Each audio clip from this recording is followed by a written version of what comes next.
ஒரே கோத்திரத்துல கல்யாணம் பண்ணக்கூடாதுன்னு சொல்றாளே, ஒரே கோத்திரம் சகோத்திரம்னு வந்தா அது சகோதரன் சக உதிரனாக மாறிவிடும், உடன் பிறந்தவராக மாறிவிடும்னு சொல்றாளே, அப்படி எல்லாரும் ஒரே வம்சத்தை சேர்ந்தவர்களாக இருப்பார்களா அப்படிங்கிறது அந்த அம்மாவுடைய சந்தேகம்.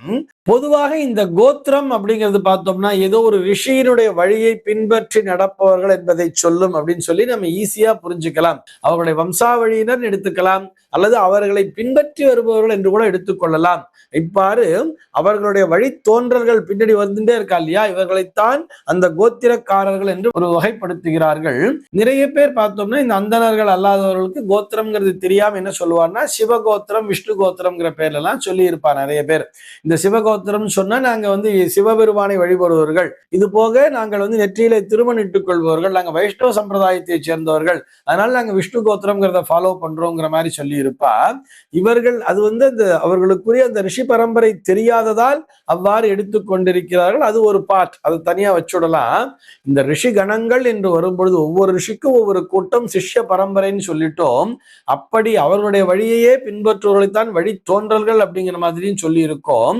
இப்படி இருக்க இவர்களையும் சகோதரனாகத்தான் பார்க்க வேண்டும் என்று நம்முடைய சாஸ்திரமானது வலியுறுத்துகிறது.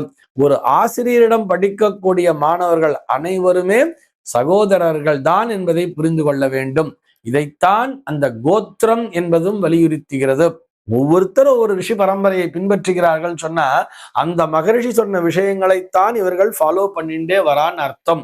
இப்படி இந்த கோத்திரம் என்பது அந்த ரிஷி பரம்பரையை குறிக்கிறது. ஒரே கோத்திரக்காரர்கள் நிச்சயமாக திருமணம் செய்து கொள்ளக்கூடாது. பயாலஜிக்கல் கனெக்ஷன்ங்கிறது இல்லைன்னா கூட அது பாவத்தை தான் தரும். இதைத்தான் நம்முடைய சாஸ்திரமும் வலியுறுத்தி சொல்கிறது.